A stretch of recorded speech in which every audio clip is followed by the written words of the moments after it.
Бачковския манастир Успение Богородично се намира в община Асеновград и е вторият по големина след Рилския манастир. Основан е през 1083 година от Григорий Бакорияни, велик доместник на западните византийски войски на император Алекси I Комнин.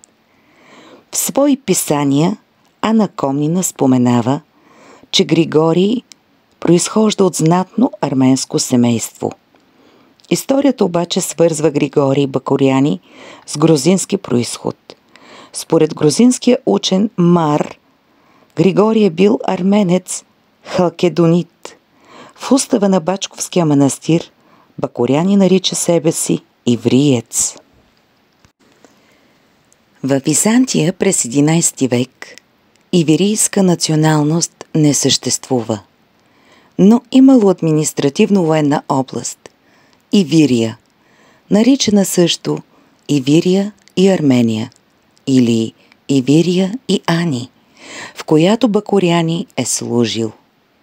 Григорий е роден през 11 век и умира 1086 година в Розовец, Османска империя.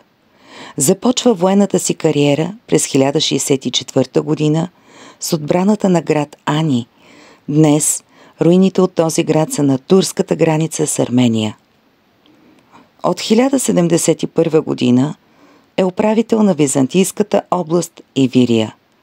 През 1086 година претърпява поражение в Павликянското въстание на Травел и е убит в боя. Предполага се, че той и брат му Абазий са погребани в Бачковския манастир. Към края на 11 век в Бачково се оформя книжовна школа. По време на нашествието на Османската империя били запалени много църкви и манастири. Опожарен бил и Бачковския манастир. Новата църква Успение Богородично е издигната през 1604, а трапезарията през 1623 година.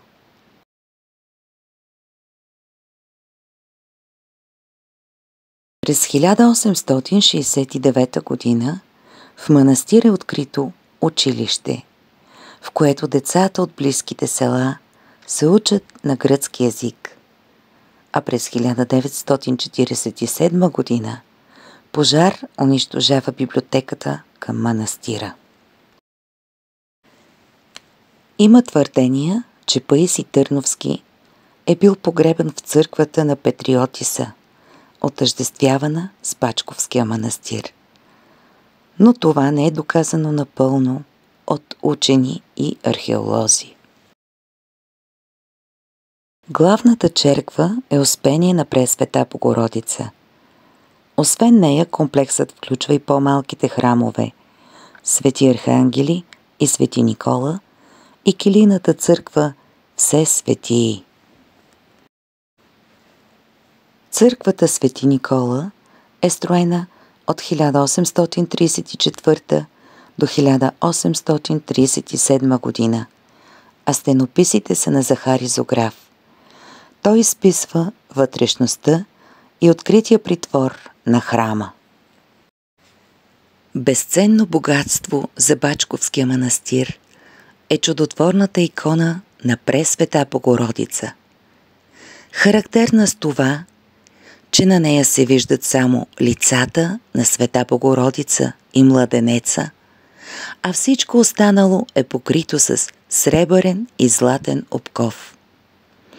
Френският пътешественик Пол Люка посетил манастира през 1706 година, а след това написал в своите пътеписи. Видях също едно изображение на Светата Дева, рисувано според монасите от Свети Лука. Те разказват разни истории и за него и твърдят най-вече, че го притежават по чудо и че е дошло в манастира им чак от Грузия. Според предания, иконата била намерена в една пещера, наричана Клувион. До нея има аязмо и църква на Света Богородица. Друга легенда разказва, че иконата прелетяла от един грузински манастир, кацнала в местността Клувията и лумнал неопалващ огън, който 3 дни горял. Забелязали го брат и сестра, овчарчета, и отишли да видят негаснещите пламъци. Така открили иконата и съобщили в манастира, а монасите я пренесли в Божия храм. Манастирът има свой музей, в който се съхраняват ценни експонати. А на около 300 метра от него е храмът Косница, интересен със своите стенописи и костохранилище. Първоначалната стенопис е от 12 век и е сред най-ценните произведения на православното изкуство от времето на комнините. Историята на манастира е изключителна, вековна, многолика и безкрайно интересна, но все още не е събрана изцяло в научен труд. Усещането, което изпитах, е неописуемо. Затова ви оставям с автентичните кадри и звук, за да може и вие чрез тях да се потопите в атмосферата на Бачковския манастир. Приятно гледане!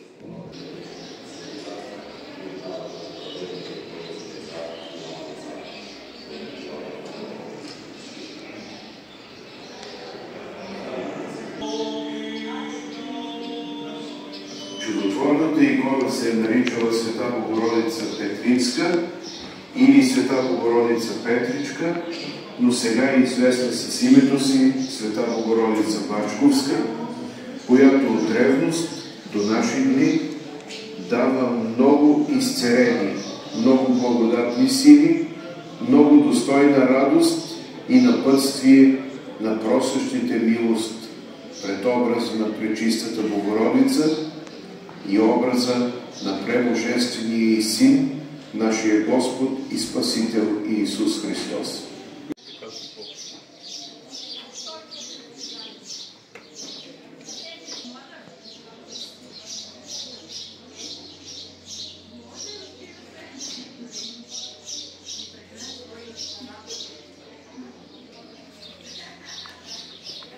Още ще ли казваш това?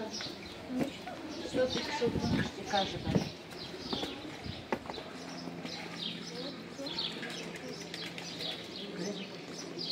Тук на портата ще не там на чешмичката примерно. Ела там ще става.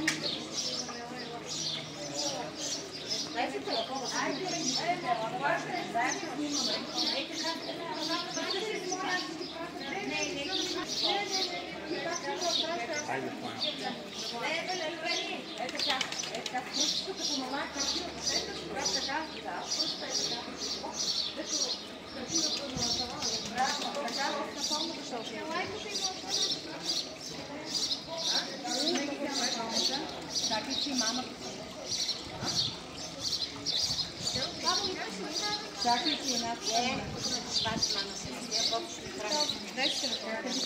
я не сме една спорта.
Michel,